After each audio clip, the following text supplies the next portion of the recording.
David R. Guttery is the president of Keystone Financial Services in Trussville, Alabama. David Guttery is a financial advisor who represents Emeritus Investment Company, LLC, and Emeritus Advisory Services. Please stay tuned through the end of the video for additional important disclosure information. Hello everyone, I'm joined today by David Guttery, president of Keystone Financial Group here in Trussville, for a discussion about whether or not equity markets may be trying to form a bottom. Well, David, thanks so much for being with us. Wow, this is certainly a different topic from others you've discussed this year. I'm sure that our viewers will be very interested to hear your thoughts on this subject. Well, let me clearly preface that I am not attempting to call a bottom here. Nobody can do that. And over the summer, some well-known business media personalities tried to do just that and weren't successful. We won't be able to accurately identify a bottom until we can see it in the rearview mirror. I am encouraged by what, in my opinion, seems to be evidence that the markets are finally doing what they normally do. They might be looking at the next 30 months instead of being fixated on the next 30 minutes, while the prospect of future conditions is priced into current assumptions. There are also some quantifiable metrics that are present today that we didn't have in July when the market seemingly rallied over the summer. So I'll expound upon these during the video, but for now, at a high level, yes, I am optimistic that markets may indeed be coalescing around a near-term bottom. Well, I think we're all ready for some relief from the volatility of this year. So David, you mentioned quantifiable metrics that look encouraging. Can you elaborate upon those? Sure. December will bring the 32nd anniversary of my being in practice. I've seen a lot over those 3 decades. While participating in a WebEx on this topic recently, the thought occurred to me that I couldn't recall of a time over the course of my career anyway, when the Federal Reserve had seemingly been this restrictive and hawkish. Ironically, I stumbled across this graphic shortly after the WebEx, and it seems to confirm my suspicions. This illustrates major cycles of tightening over the last 35 years, and sure enough, the Federal Reserve is indeed more restrictive now, and being so much more rapidly than at any other point over the last 35 years. I believe that markets have priced into themselves the assumption that the Federal Reserve will remain blindly on a path to 450 basis points, and that this posture of tightening will not relent. I'm not in that camp.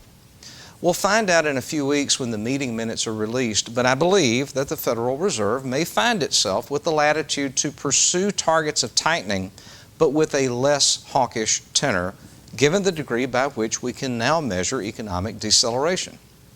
Let me dispel a myth at this point.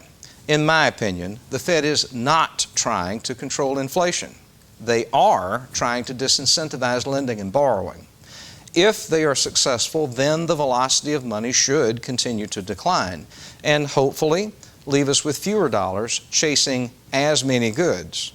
The Fed wants to stop short of disincentivizing production, though, because it will defeat the purpose to have fewer dollars chasing fewer goods. So for this reason, I believe that the Fed may find itself with the latitude to be less hawkish and to potentially pursue tightening at a slower rate. And if they do, I believe that the market will respond positively to this development. This is important because the actions taken by the Federal Reserve this year have strengthened the dollar to new highs against the global basket of currencies. This is a key area of risk that markets have repriced all year. As goods are purchased with weaker foreign currencies and those currencies repatriate as dollars, revenues are lower as a result. Markets are repricing risk that revenue estimates given 12 months ago, prior to record strength in the dollar, may not come to fruition. Should the Fed signal an intent to be less hawkish, this may indeed cause the dollar to weaken against the global basket of currencies and thus be a positive for equities at that point. This chart seems to suggest that the recent strength in the dollar against the global basket may be running into resistance at these levels. And again, if this proves to be the case, it may be one of many catalysts around which the markets can coalesce and from which a bottom could precipitate. I'm not a statistician, but it is interesting to observe stochastic indicators that may be suggesting that markets have tested the same bottom on 4 occasions, in February of this year, and again in May, and again in July, and most recently at the end of September. In and of itself, this is not an actionable piece of data, but when viewed holistically with other metrics, it looks characteristic of market behavior when trying to coalesce around a bottom. At the end of September, only 3% of the S&P 500 stocks were trading above their 90-day moving average. This is profound because at the beginning of September, 92% of the stocks in the S&P 500 were trading above their 50-day moving average. While this was happening, we saw a significant increase in the ratio of open put to call interest. Normally, this is indicative of excessive fear. And we can also cross-check that by looking at the VIX index, which recently touched a 52-week high reading of 38.94. Mutual fund outflows also spiked in September. We see things like this when the average investor is wringing their hands and saying, "I am emotionally exhausted. Lock in the gains and get me out." So let me wrap up this part of the commentary by drawing reference to this chart. It depicts all bear market cycles going back to 1929. The black line is the median result for all bear markets, and the blue line represents where we are now in this cycle. The shaded gray area represents the collage of all bear market cycles going back to 1929. Relatively, this chart suggests that not only are we noticeably below the median for all cycles, but we are also at the bottom of all such cycles this many days into the event. To me, this suggests that markets are overly sold, and probably because markets have priced into themselves more nefarious assumptions than what we might actually realize. Wow, that's a lot of information, and it is indeed very interesting to see how these patterns may be suggesting that markets may be at a point of inflection. So David, why is all of this important to our viewers from a planning perspective?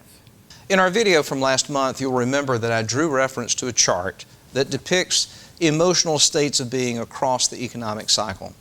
I suggested then that I thought we were drawing near to the capitulation phase, and 30 days later, I believe we have increasingly greater quantifiable evidence that suggests this may be the case.